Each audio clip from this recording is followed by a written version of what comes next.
Olá, seja bem-vindo, seja bem-vinda. Iniciamos mais uma edição de O Evangelho em Espírito e Verdade, aqui pela Web Rádio Cristo Consolador, do Rio de Janeiro para o Brasil e o mundo, aqui pelas ondas da internet, através do YouTube e também do Facebook. E nós estamos aqui ao vivo e, portanto, você pode participar, basta enviar, seja pelo Facebook, seja pelo YouTube, a sua mensagem. Inclusive, se você tiver alguma dúvida dentro dos temas do programa, você pode também enviar uma pergunta. Desde já, rogamos aqui as bênçãos do nosso Mestre Jesus, que possamos até o final estarmos envolvidos em vibrações de amor e de paz. No programa de hoje, vamos dar continuidade ao estudo do Evangelho segundo o Espiritismo, trazendo agora a justiça das aflições como o nosso tema. Também vamos ver um dos ensinos de Jesus, que Caiba Schüttel intitulou como Exame das Religiões. E, encerrando o estudo da carta de Paulo aos Filipenses, nós hoje vamos ver o versículo 13 do capítulo 4, com o título Fortaleza da Fé. E lá no final do programa, nós vamos ter mais uma participação de José Herculano Pires com a sua palavra sobre um tema do Evangelho, num resgate histórico que o nosso programa está realizando, mas que logo mais você já vai ficar sabendo.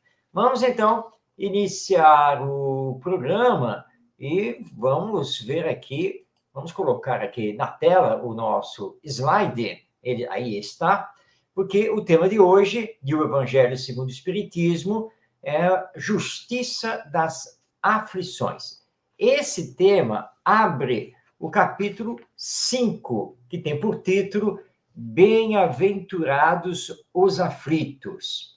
Nós vamos ver, então, as explicações de Allan Kardec a respeito das bem-aventuranças do nosso Mestre Jesus, que ele ensinou lá no Sermão da Montanha, e, claro, vamos, então, conhecer o pensamento do Espiritismo a esse respeito. Vamos, então, passar para o próximo slide, porque estamos trazendo aqui a transcrição que Kardec também realiza do Evangelho segundo Mateus, do seu capítulo 5, os versículos 4, 6 e 10. São 3 bem-aventuranças, que são os seguintes, acompanhem aí a leitura na tela. Bem-aventurados os que choram, porque serão consolados. Bem-aventurados os que têm fome e sede de justiça, porque serão fartos. Bem-aventurados os que padecem perseguição por amor da justiça, porque deles é o reino dos céus. A partir, então, dessas bem-aventuranças, Allan Kardec comenta que elas só podem ser compreendidas, só podem ser entendidas se existir vida futura. Se não existir vida futura, não há sentido nessas bem-aventuranças do nosso Mestre Jesus. Ele estaria falando algo irrealizável, porque se somente nascemos, vivemos e morremos, como podem ser bem-aventurados os que sofrem? Como podem ser bem-aventurados os que são perseguidos? Como podem ser bem-aventurados os que passam fome, estão na miséria? Não há sentido nas palavras de Jesus sem a vida futura. Mas, pelo contrário, quando colocamos a vida futura, nós entendemos que, mediante o progresso moral, intelectual e espiritual que cada um realiza como alma imortal, vai transformando a própria sociedade e realizando essa transformação, aí sim vai nos dar um futuro melhor. E aí a justiça será realizada e ninguém mais morrerá de fome, ninguém mais será discriminado. Viveremos através da prática do bem. Mas claro que isso é futuro, não é a nossa realidade ainda, embora os dizeres do nosso Mestre Jesus tenham sido feitos há mais de 2000 anos. Mas é fato que ainda não colocamos em prática esses ensinos. E alguém então poderá indagar: mas tudo bem, nós temos aqui um consolo, pensando que no futuro, em próxima ou próximas encarnações, teremos um quadro diferente. E aqueles que na atualidade conseguem se resignar, manter a sua esperança, trabalhar com toda a perseverança, com as suas possibilidades, que esses serão, sim, compensados no futuro. Mas onde está a justiça divina que faz bons e maus sofrerem ao mesmo tempo? Como explicar que para uns tudo dá certo e para outros tudo dá errado? Porque alguns nascem com anomalias, sejam elas físicas ou mentais, enquanto outros nascem plenamente sãos. Onde encontrar explicação para isso? Fazendo, então, esse raciocínio, Allan Kardec vai, então, nos oferecer um comentário que é muito importante. Diz ele, está aí na tela: as vicissitudes da vida têm uma causa. E como Deus é justo, essa causa deve ser justa. Eis do que todos devem compenetrar-se. Deus encaminhou os homens na compreensão dessas causas pelos ensinos de Jesus. E hoje, considerando-se suficientemente maduros para compreendê-la, revela por completo através do Espiritismo, ou seja, pela voz dos Espíritos. Então, que causa é essa que justifica o sofrimento aqui na Terra? De fato, o Espiritismo nos revela que essa causa está no que fizemos em existências anteriores. É isso o que explica, porque a lei divina é como uma lei de consequências. Ou seja, a cada um é dado segundo as suas obras, de acordo com o que fazemos, de acordo com as ações que temos, nós assumimos as consequências disso. É o que, então, nos explica a doutrina espírita. Portanto, se hoje nós estamos às voltas com dores, com sofrimentos, com aparentes injustiças já a partir do nascimento, na verdade, as causas estão nas existências pregressas, as existências anteriores. É isso o que, na verdade, acontece. E os espíritos vieram justamente nos ensinar isso. E, lembrando, Deus é perfeito em tudo. Ele é a perfeição. Ora, se ele é a perfeição, ele não poderia criar privilégios. Ele não poderia fazer sanções que fossem injustas. Então, se nascemos com algum tipo de deficiência mental, se nascemos com algum tipo de deficiência orgânica, a causa tem que ser justa, porque Deus é perfeito.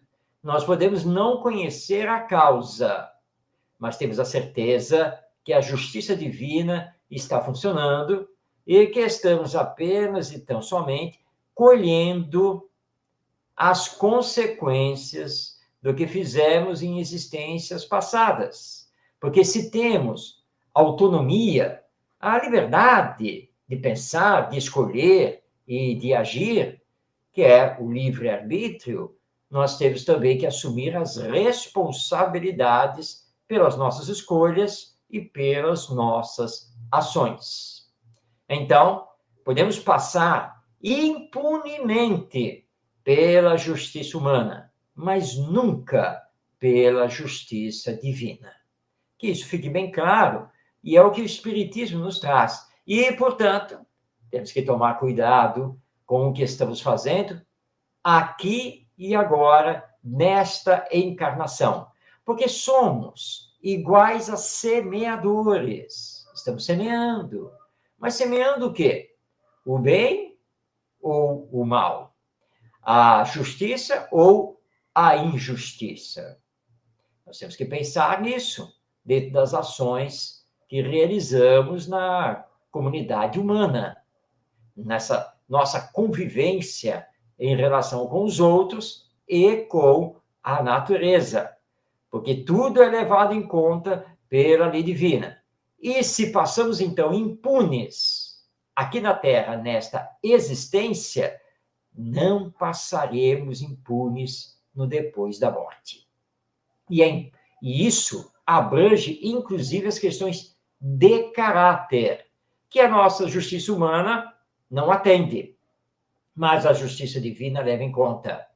Egoísmo, orgulho, vaidade, hipocrisia, enfim, os vícios morais pesam na balança, mas também as virtudes, porque Deus quer que aprendamos a nos amar.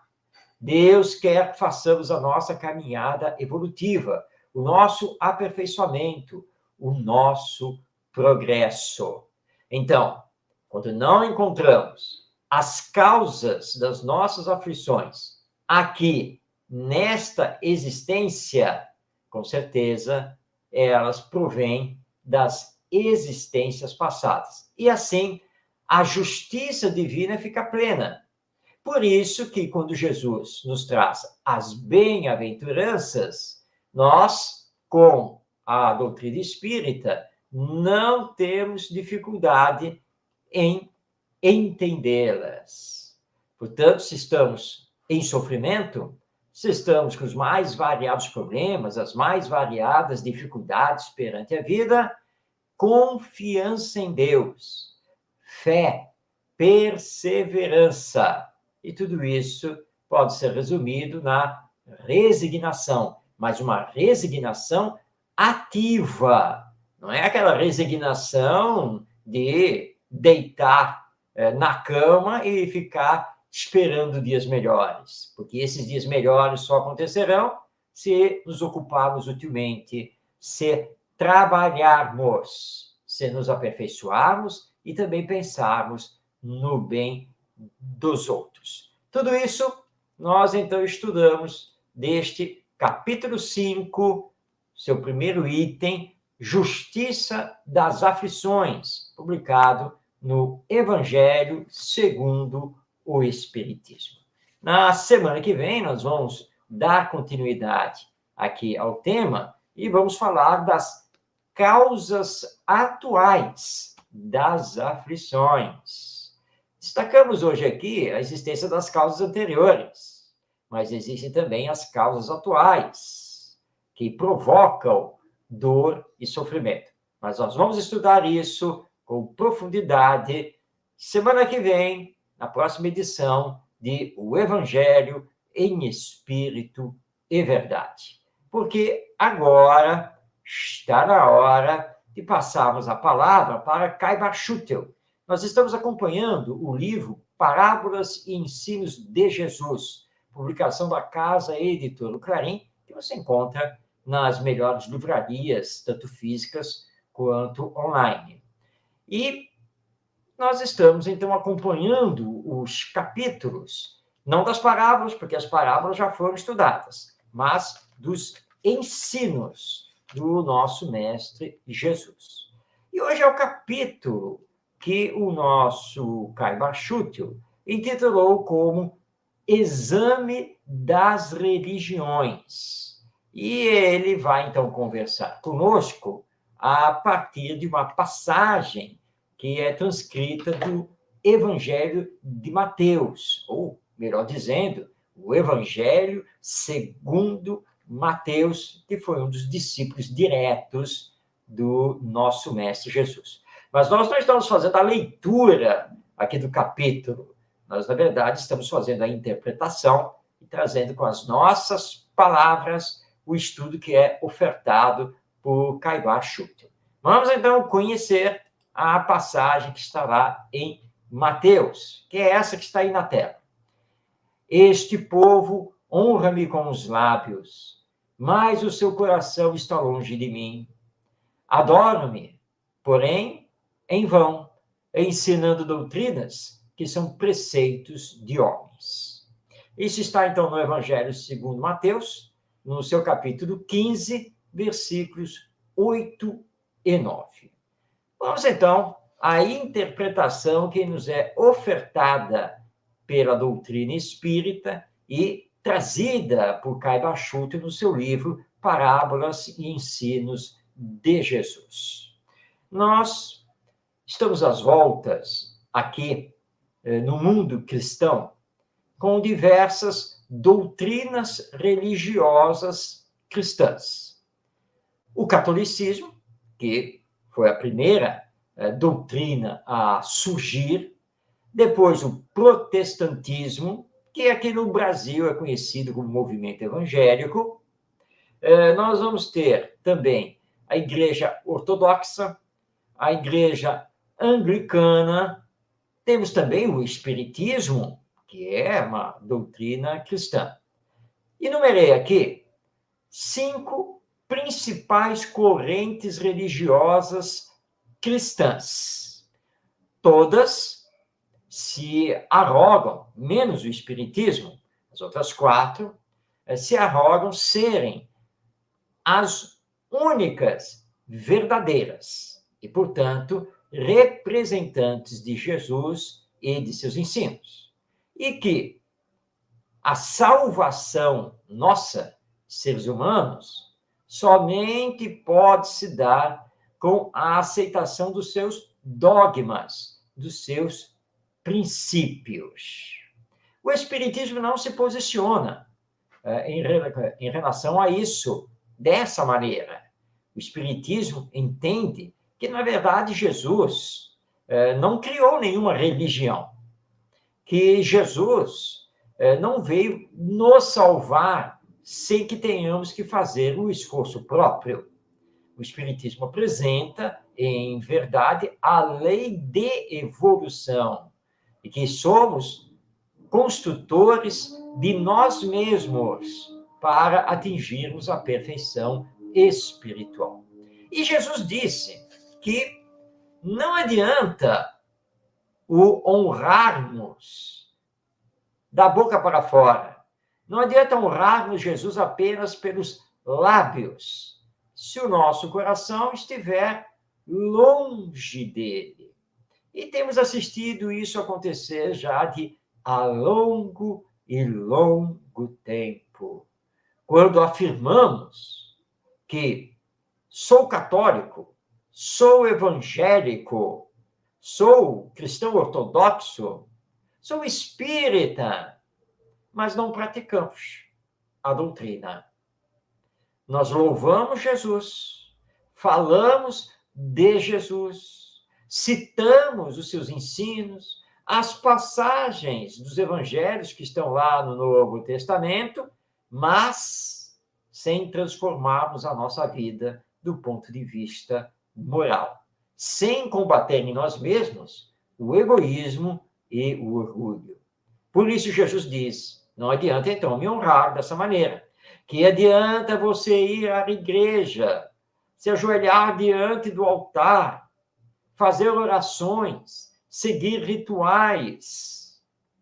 Se quando você sair da igreja, você continuará o mesmo de sempre, podendo inclusive fazer o mal, que adianta frequentar a reunião pública do centro espírita, ouvir a palestra, receber o passe, se vai voltar para casa e continuar a sua vida de sempre, sem mudar uma única vírgula. Ou seja, seguir Jesus ritualisticamente não é honrá-lo com o coração, mas apenas através dos lábios. Por isso, na sequência, ele diz: adoram-me, mas é em vão. Porque falam de mim, mas ensinam doutrinas que não partem de mim, mas que são invenção dos próprios homens. A Igreja Católica, por exemplo, quando ela surge, ela vai inventar rituais, sacramentos, roupas especiais, tudo aquilo que Jesus, na verdade, condenava e não utilizava. Quando surge a igreja protestante, lá com Lutero, Calvino e tantos outros, na verdade, uma dissidência da igreja católica. Assim como a igreja ortodoxa e a igreja anglicana são também dissidências da igreja católica. Todos eles criaram interpretações próprias dos ensinos de Jesus. Criaram hierarquia sacerdotal. Todas têm seus ritos e seus dogmas que são inquestionáveis. Por que são inquestionáveis? Porque todas essas igrejas dizem estar com a verdade. E se estão com a verdade, obviamente, não podem ser questionadas. Veio o Espiritismo para dizer que precisamos aprender a pensar e que ninguém é obrigado a aceitar os princípios ou dogmas cegamente, porque essa não é a verdadeira fé. A verdadeira fé é a raciocinada, é aquela que encara a razão face a face em todas as épocas da humanidade. Essas doutrinas cristãs, pelo menos se afirmam cristãs, são criadas por nós mesmos, os homens, os espíritos encarnados. O espiritismo não é criação de um ou mais seres humanos encarnados. O espiritismo surge através da voz dos espíritos, os que se encontram desencarnados, vivendo no mundo espiritual, e que se comunicaram conosco, e se comunicam até os dias de hoje, através dos médiums, as pessoas intermediárias das comunicações entre os chamados mortos e nós, que somos os chamados vivos. É, portanto, mediunidade em ação. O Espiritismo não é obra humana. O Espiritismo não é obra de Allan Kardec. O Espiritismo é doutrina dos espíritos. E é uma doutrina que não tem dogmas, não tem rituais, não tem paramentos, não tem sacramentos, não tem hierarquia sacerdotal, não tem vestes especiais. Nada disso. Porque é doutrina libertadora das consciências. É doutrina que nos leva a realizar o nosso aperfeiçoamento espiritual e seguirmos através dos ensinos de Jesus. A prioridade do Espiritismo é estudar os ensinos morais de Jesus. proclamando que reconhece-se o verdadeiro espírita pelos esforços que faz em domar, em transformar as suas más tendências, as suas más inclinações. Por isso, o Espiritismo revive os ensinos de Jesus. O Espiritismo humaniza e espiritualiza o Evangelho através das revelações mediúnicas, as revelações que vêm dos Espíritos para nós.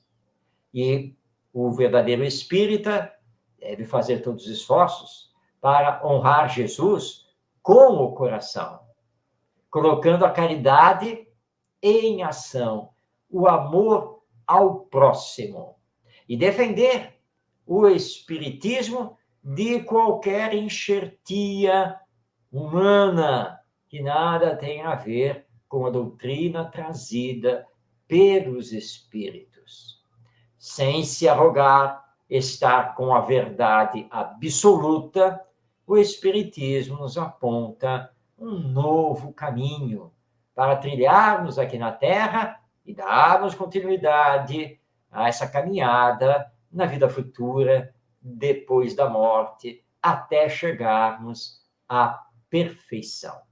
No futuro, todas as religiões, cristãs e não cristãs, chegarão à verdade da alma imortal, do Deus Pai e Criador, da vida que continua depois da morte, da reencarnação, do intercâmbio entre as dimensões da vida através da mediunidade. Porque tudo isso já está comprovado pelos fatos, pela pesquisa, assim como pelo raciocínio. É questão de tempo. Pode levar muito tempo, mas esse encontro com a verdade vai acontecer por parte de todas as religiões. Não temos nenhuma dúvida em relação a isso. Vai acontecer. Mas precisamos realizar os esforços para tanto. Não podemos apenas ficar esperando que os mecanismos divinos nos levem a essa nova realidade do viver humano e, portanto, da própria humanidade. Lembrando, somos construtores não apenas de nós mesmos, mas somos construtores da sociedade humana. Somos nós que fazemos a humanidade. E o Espiritismo aqui está conosco para nos auxiliar na realização da nossa transformação moral e da transformação moral da humanidade. Pensemos seriamente a esse respeito, para que Jesus, que é o nosso governador, que é o nosso guia e modelo, possa olhar para nós e reconhecer que nós o louvamos, que nós o adoramos, não através dos lábios, mas em espírito e verdade, pela nossa transformação e por colocarmos a caridade em ação. Semana que vem, nós teremos mais um tema trazido por Caiba Chútil, destacando mais um ensino do nosso Mestre Jesus, do qual traremos aqui o contexto, a interpretação, sempre à luz da doutrina espírita. Voltemos aqui aos nossos slides, porque agora está na hora de passarmos a palavra a Paulo de Tarso, lá na sua carta aos Filipenses. Ou seja, a carta que ele endereçou à comunidade cristã da cidade de Filipos, que ficava lá na Grécia ao seu tempo. Nós já destacamos aqui no programa vários versículos dessa carta de Paulo aos Filipenses. Hoje, nós encerramos o estudo dessa carta trazendo o versículo 13 do capítulo 4, quando Paulo nos diz: tudo posso naquele que me fortalece. Essa é uma passagem de Paulo muito conhecida, muito utilizada por católicos, por evangélicos e também por nós espíritas. Tudo posso naquele que me fortalece. Pois bem, qual é o entendimento do Espiritismo a respeito desse dito do nosso querido Paulo de Tarso, esse grande apóstolo do Evangelho? Para isso, vamos fazer algumas perguntas. Primeiro, quem é aquele que pode fortalecer minha força de vontade?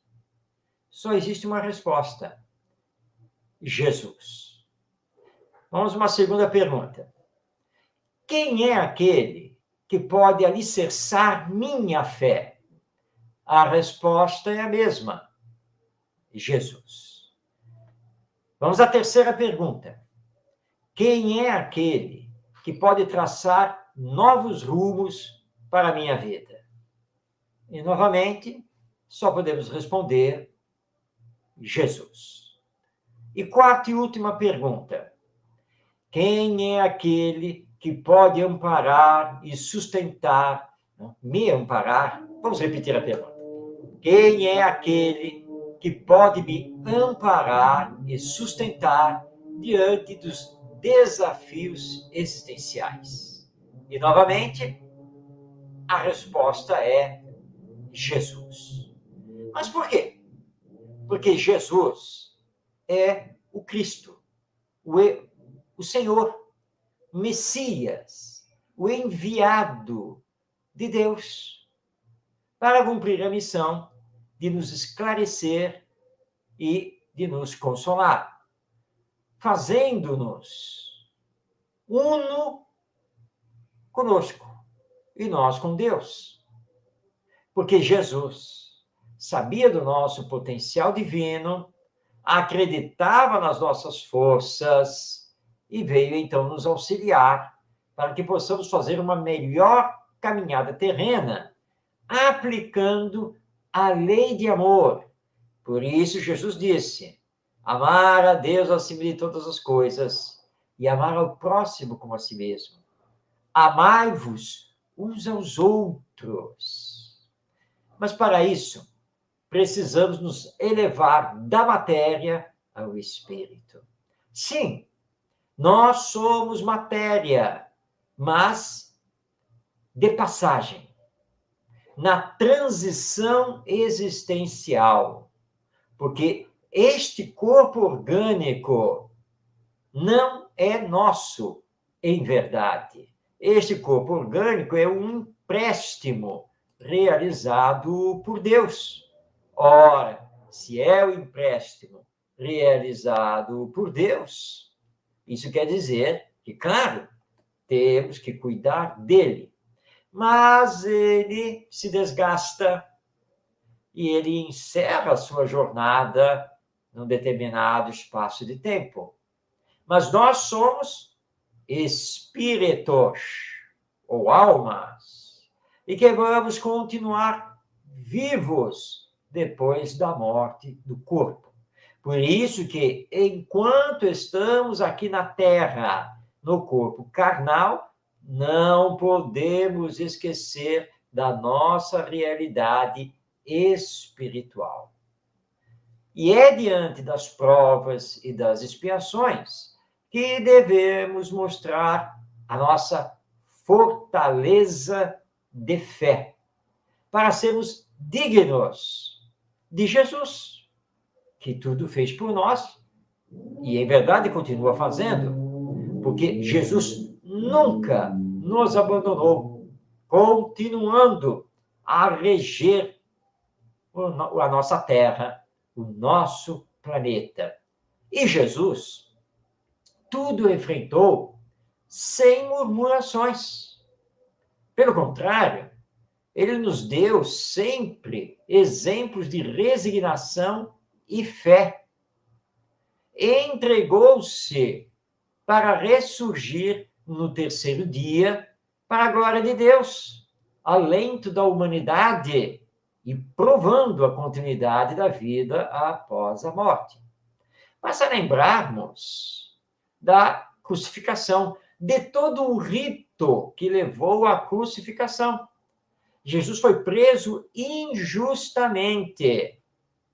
Não apenas foi açoitado pelos romanos, mas também levou o apulpo da população, foi julgado intempestivamente, sem provas que pudessem, de fato, condená-lo. Foi arrastado pela rua, subindo até o Monte do Calvário, tem que carregar parte da sua cruz, depois crucificado. Não se vê nas narrativas evangélicas, em nenhum momento, Jesus se queixando, reclamando, nada, em absoluto. Pelo contrário, vemos um Jesus que se entrega humildemente e mostra sua imensa força moral, espiritual, no enfrentamento daquela página tão triste da história da humanidade. Então, se estamos identificados com os ensinos de Jesus, se estamos aqui na Terra trabalhando para transformar os nossos vícios na medida em que desenvolvemos as virtudes, também poderemos afirmar com Paulo que tudo podemos naquele que nos fortalece. E quem nos fortalece é Jesus. Agora, do contrário, se nos deixamos abater, se nos queixamos, se reclamamos, se até mesmo questionamos Deus pelas coisas que nos estão acontecendo, é claro que estaremos muito longe do que Paulo de Tarso nos afirma, porque, na verdade, estaremos demonstrando a nossa falta de fé. Com Jesus, é fato, podemos enfrentar tudo, a começar pelo enfrentamento conosco mesmo. Como assim? Eu tenho que me enfrentar? Sim, realizando o autoconhecimento e a autoeducação. Não basta combater os vícios nos outros. É preciso ter a coragem de encarar a si mesmo e se trabalhar para se melhorar. Se trabalhar para permitir que as luzes do Evangelho penetrem em nós mesmos. Porque estamos aqui na Terra para sermos um novo ser, cada vez mais bondosos, mais amoráveis e mais caridosos.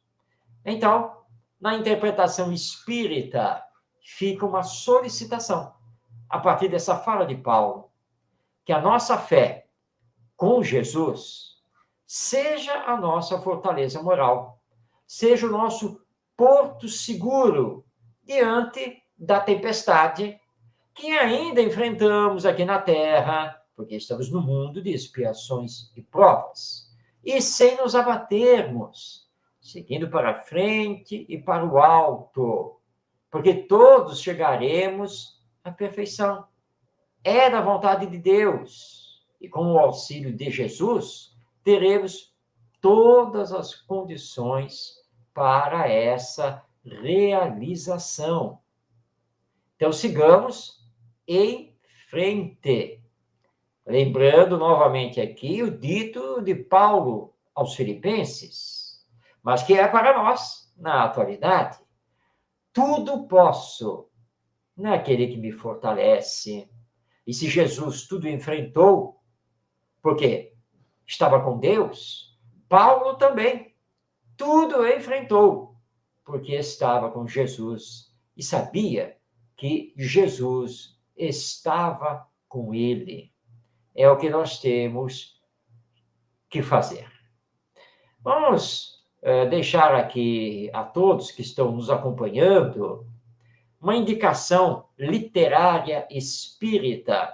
Hoje, trazendo o livro de minha autoria, Paulo de Tarso e as Cartas do Evangelho. Quem nos acompanha sabe que, ao final do estudo do versículo da carta de Paulo de Tarso, nós indicamos sempre um livro espírita que ou fale de Paulo de Tarso, da sua vida, da sua obra, ou estude as suas cartas, enfim. E nós, então, conseguimos lançar esse livro, Paulo de Tarso e as Cartas do Evangelho, onde nós damos tanto a vida e obra de Paulo, explicamos também o contexto histórico das cartas e estudamos versículos escolhidos das mesmas, tudo à luz do Espiritismo. Você encontra essa obra, Paulo de Tarso e as Cartas do Evangelho, apenas e tão somente na Amazon, porque é um e-book, é um livro digital e que foi lançado com exclusividade através do sistema da Amazon. Mas basta você acessar na internet amazon.com.br e você poderá, então, adquirir o livro que estuda, então, esse grande apóstolo e os seus ensinos através das suas cartas. Bem, estamos chegando na última parte do nosso programa, que é dedicada, é aberta ao nosso José Herculano Pires. E, como você está vendo aí no slide, na década de 1970, Herculano Pires teve um programa na Rádio Mulher, lá de São Paulo, capital, que tinha por título No Limiar do Amanhã. No final do programa, Herculano Pires falava sempre de um trecho do Novo Testamento. A Fundação Maria Virgínia e José Herculano Pires resgatou todo esse material, pelo menos as gravações que estavam em boas condições e que podiam ser digitalizadas. Nós, então, editamos essas gravações do programa como um todo, para trazer aqui ao nosso programa apenas, então, somente a parte em que Herculano Pires faz o comentário evangélico. E estamos trazendo isso no final dos nossos programas. Vamos, então, mais uma vez, passar a palavra a Herculano Pires, lembrando que, quando a transmissão começar, se você sentir que o áudio está um pouco baixo, é um problema da gravação original. Mas basta aumentar aí o volume e você vai ouvir com perfeição. Passando, então, a palavra ao nosso José Herculano Pires. O Evangelho do Cristo em Espírito e Verdade.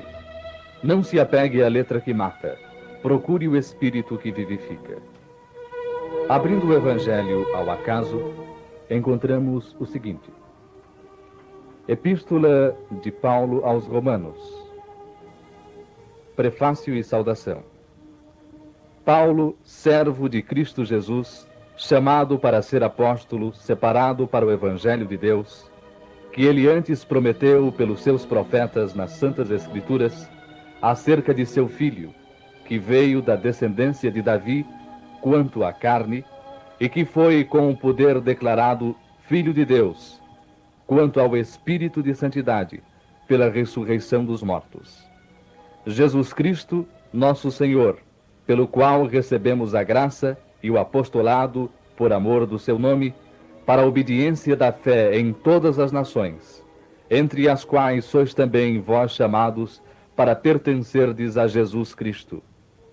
A todos os que estão em Roma, queridos de Deus, chamados para serem santos. Graças a vós e a paz da parte de Deus, nosso Pai, e do nosso Senhor Jesus Cristo. Esta simples saudação de Paulo na introdução da Epístola aos Romanos encerra várias lições que, se nós procurarmos compreender, veremos resolverem logo de início muitos problemas com que nos debatemos às vezes na interpretação dos evangelhos e na compreensão do cristianismo. Paulo procura demonstrar que Jesus tinha ao mesmo tempo duas naturezas, ou seja, a natureza humana, pela qual ele se apresentava como descendente de Davi, de acordo, aliás, com o que nós vemos na genealogia evangélica de Jesus. Além desta natureza humana, que pertencia naturalmente à sua encarnação terrena, Jesus tinha também uma natureza divina, de Filho de Deus. Esta natureza divina, segundo esclarece Paulo, decorria do seu espírito de santidade, ou seja, da sua pureza espiritual, porque o espírito de santidade é exatamente aquilo que nós consideramos de mais puro na condição espiritual. É o que nós podemos chamar, num sentido não restritivo, como geralmente se faz, mas num sentido mais amplo, o Espírito Santo. Todo espírito puro é um Espírito Santo. Assim, a comunicação do Espírito Santo, de que se julgam privilegiadas algumas igrejas e seitas religiosas, é uma comunicação constante, onde quer que haja um coração puro, voltado para os problemas espirituais, e uma mediunidade aberta para receber as divinas manifestações de um espírito superior. Essas organizações religiosas costumam geralmente dizer que nós, os espíritas, não nos incomodamos com o Espírito Santo e preferimos receber os espíritos inferiores e sofredores, ou os espíritos perturbadores, que são não enviados por Deus, mas por Satanás. A verdade, entretanto, é bem outra. Nas comunicações espíritas por todo o mundo, as manifestações do Espírito Santo estão sempre presentes. Ainda agora de pouco falamos de Emmanuel.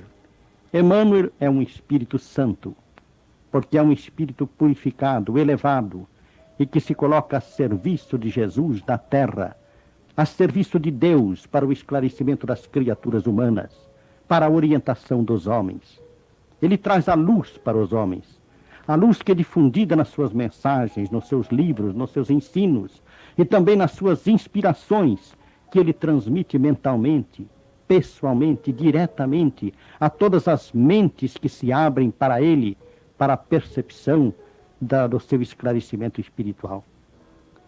Emmanuel, como todos os demais grandes espíritos evoluídos, elevados, purificados, que se manifestam no meio espírita, representam para nós o Espírito Santo, da mesma maneira que nas seitas religiosas as mais diversas, onde houverem corações puros voltados para Deus, o Espírito Santo também se manifestará. Há muita confusão a respeito destes problemas, não só no meio cristão, como mesmo fora dele. Ora, esta epístola de Paulo, logo no início, coloca os problemas de maneira bastante clara. E ele diz mesmo que Jesus não é apenas um espírito de santidade, pela sua elevação espiritual, mas também pela ressurreição dos mortos. E quando ele alude à ressurreição dos mortos, neste tópico, logo no início da carta aos Romanos, ele está afirmando aquilo que iria dizer mais tarde na sua primeira epístola aos Coríntios, afirmando que os mortos ressuscitam e que a ressurreição dos mortos não se faz na carne, como pensam ou esperam certos religiosos, mas se faz no corpo espiritual. Por isso ele dizia, temos corpo material e corpo espiritual. Enterra-se o corpo material, ressuscita o corpo espiritual. Foi o que aconteceu com Jesus. Jesus, depois da crucificação, submetido ao túmulo como todas as criaturas que morrem, Jesus ressuscitou, mas ressuscitou em espírito e não em carne. Da mesma maneira porque todos nós ressuscitamos, E esta também é uma afirmação do apóstolo Paulo. O mesmo apóstolo que escreveu esta epístola aos Romanos sustenta na epístola primeira aos Coríntios de maneira enfática que nós todos ressuscitaremos. Porque se nós não ressuscitarmos, também Cristo não ressuscitou e será vã a nossa fé. Esta afirmação, portanto, de Paulo, logo no início da epístola aos Romanos, é uma afirmação poderosa no tocante ao esclarecimento de problemas espirituais que ainda hoje provocam infindáveis discussões no cristianismo e até mesmo dentro dos arraiais do espiritismo.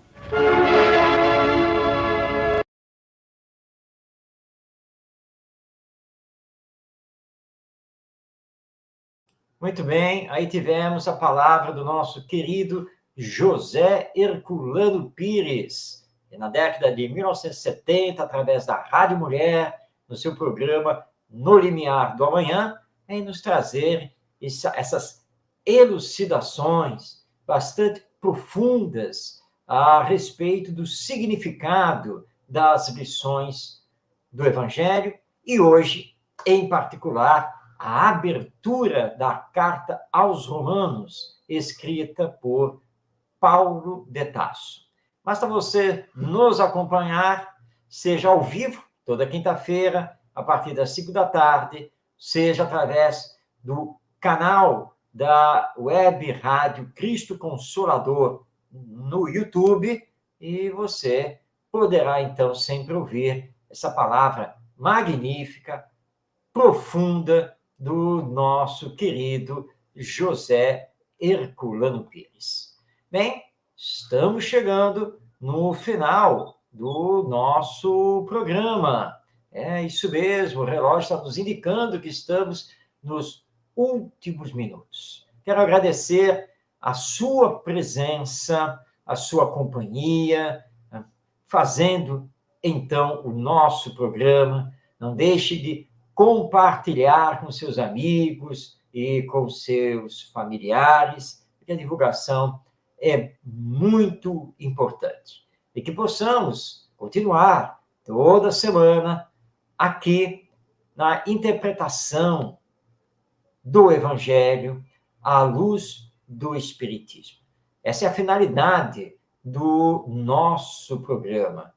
Não apenas conhecer, mas também nos fortalecermos para colocar em prática os ensinos de Jesus. Lembrando que ele não apenas nos ensinou, mas também foi o exemplo vivo da lei divina, que está lá resumida nos 10 mandamentos. Semana que vem, vamos dar então continuidade ao estudo do Evangelho segundo o Espiritismo, ao estudo dos ensinos morais de Jesus. Vamos conhecer mais uma carta de Paulo de Tarso e, claro, mais uma fala do nosso José Herculano Pires sobre o Evangelho.